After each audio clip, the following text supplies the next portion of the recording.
love her. Just a reminder, of course, coming up at 8 o'clock is Angela Scanlon, who's sitting in for Dermot O'Leary, and he's joined by a wildlife expert and presenter, well, she is joined by wildlife expert and presenter, Steve Bagshaw. Will tell you all about his wildlife. At 10 o'clock, Alan Mel's Summer Escape, because Graham Norton's away on holiday for about 6 years. So he takes the whole summer off. And I don't blame him, he has a lovely time. And he works very hard anyway. And Alan Mel will be with you for the Summer Escape. Picking the Pops, Paul Gambaccini. A couple of good years this year, 1970 and 1991. And Ryland on Saturday at 3 o'clock. Lisa Tarbuck at 6. Oh, whoa, whoa, whoa. Oh, yeah. All right, sorry, I'll keep quiet.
Shapiro there, and You Don't Know. Oh my goodness me, we're running out of time. Must play you this one from Joe Brown and the Brothers. It took 100 years to make that old tree grow. And there beside that tree I learned to love you so. It took 100 years of sunshine before that old tree grew. But it only took a minute, baby, to fall in love with you. It didn't take a lifetime to make my dreams come true. No, it only took a minute, baby, to fall in love with you.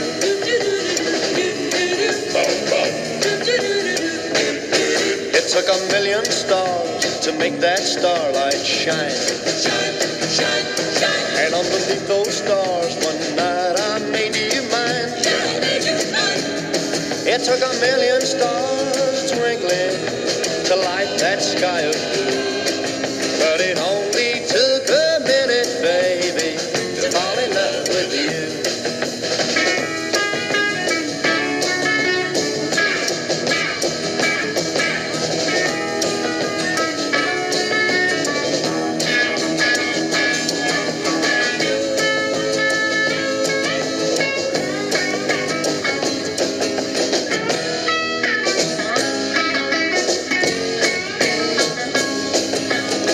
It didn't take a lifetime to make my dreams come true. No, it only took a minute, baby, to fall in love with you. Yeah, it only took a minute, baby, to fall in love with you.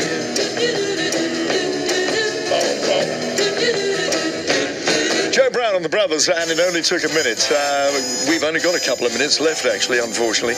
But I want to thank very much indeed our studio manager, Guy Worth. Thank you very much indeed, Guy. And producers Richard Power and Phil the Collector Swerve. And Sounds of the 60s has been a 7 digital production for BBC Radio 2. Thank you so much for listening. I love this. One of my favorites from Sam Cooke. Cupid, draw back your bow and let your arrow go straight to my lover's heart. For me,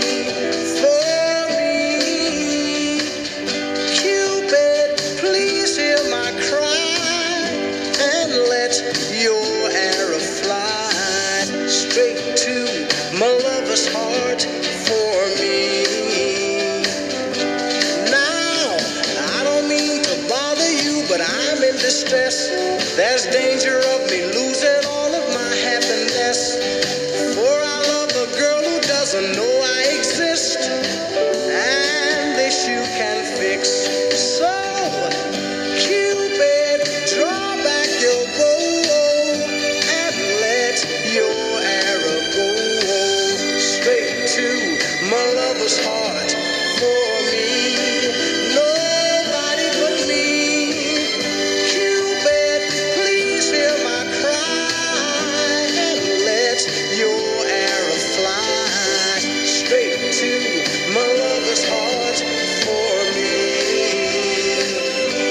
Now, Cupid, if your arrow make a love strong for me, I promise I will love her until eternity.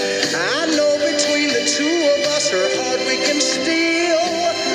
Help me if you will. So, Cupid, draw back your bow and let your arrow go straight to my lover's heart. Sam Cooke and Cupid, thank you so much for listening. I hope you've enjoyed the show. I'll be back with you for the golden hour on Friday at 7 o'clock, and of course another Sounds of the 60s at 6 on Saturday morning. And I look forward to your company on our live Sound of the 60s theatre show tomorrow as well. From me, Tony Blackburn, have a lovely weekend. Angela Scanlon coming up next. Thank you so much for listening. Calling you, I need you, Cupid. Help. This is Radio 2 on BBC Sounds app, on digital radio, and on 88 to 91 FM. Bye-bye.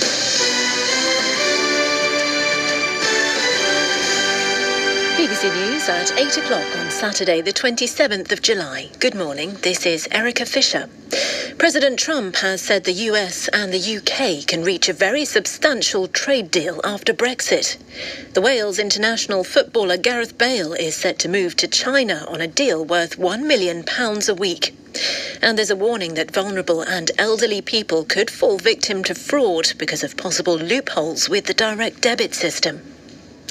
President Trump has said he and Boris Johnson are already working on what he described as a substantial post-Brexit trade agreement. After a telephone conversation with the Prime Minister last night, Mr. Trump said trade between the US and the UK could be worth up to 5 times more than it is now. Downing Street said talks would begin as soon as possible after Brexit. More from our Washington correspondent, Chris Buckler. After a first phone call between the leaders, Mr. Trump said that the UK had needed someone like Mr. Johnson in charge for a very long time. Much of the discussion seems to have focused on Brexit. Downing Street said they both agreed it offered an unparalleled opportunity to strengthen the economic partnership between their countries. Boris Johnson knows that securing trade agreements are of vital importance with Brexit looming. He plans to meet the president at next month's G7 summit. Although with Mr. Trump's vow to put America first, there could be difficult negotiations ahead. The Prime Minister will announce plans for a high-speed Trans-Pennine rail link this morning. In a speech in Manchester, Boris Johnson will promise that the government will fund the route. Business groups say the Manchester to Leeds link is exactly what they want to see. The Labour leader Jeremy Corbyn has confirmed that his party would invest in enhanced rail links between cities in northern England, which he described as a crossrail for the north. In a BBC interview, Mr Corbyn said the lines between Hull, Liverpool and Manchester urgently needed to be electrified. He said his party was absolutely committed to the plan. Our transformation funds will be regionally based, not all based in Whitehall. When the government set up its powerhouse to the north, they had an office in Whitehall to administer it. We've been moving the Treasury to the north. We've been moving an awful lot to the north in order to ensure that that fairness of national investment begins to be a reality. Gareth Bale looks set to become the highest paid footballer in the world. Sources close to the Welsh international say he's about to sign a deal to move from Real Madrid to China, where he would reportedly be paid £1 million a week. Here's our sports reporter, Ben Croucher. Gareth Bale's 6-year stay at Real Madrid looks to be over, as he's believed to be close to a move to Chinese side Jiangsu Suning. His manager at Real, Zinedine Zidane, said Bale's exit would be best for everyone. The only problem: who could match his huge wages?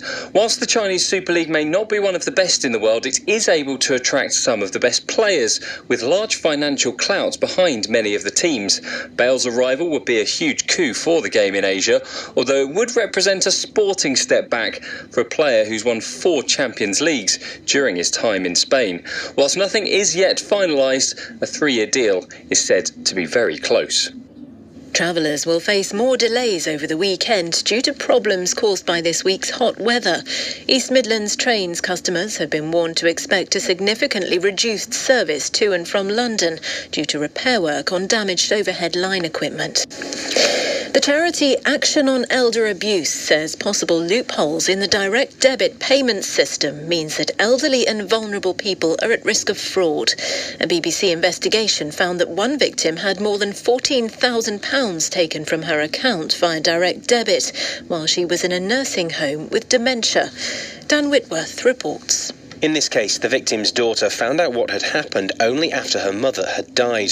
The woman, who doesn't want to be named, spent 20 months trying to get a refund from her mother's bank, Lloyds. The bank refused, saying the direct debits had been legitimately set up.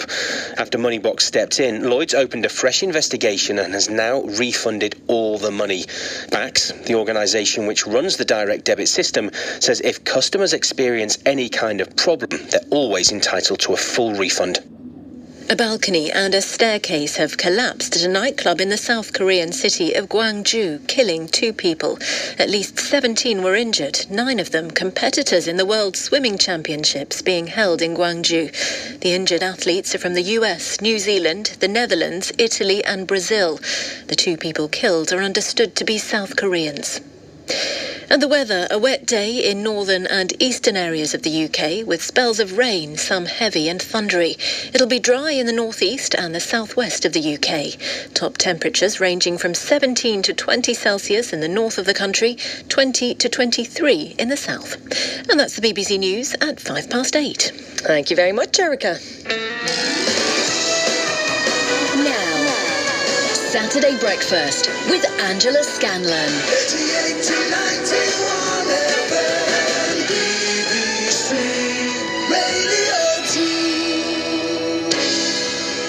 Good morning, Angela in for Dermot. He never made it back from Latitude. He's joined an improv poetry troupe and is currently eating scrambled tofu in a commune outside Norfolk. Of course he is. How predictable.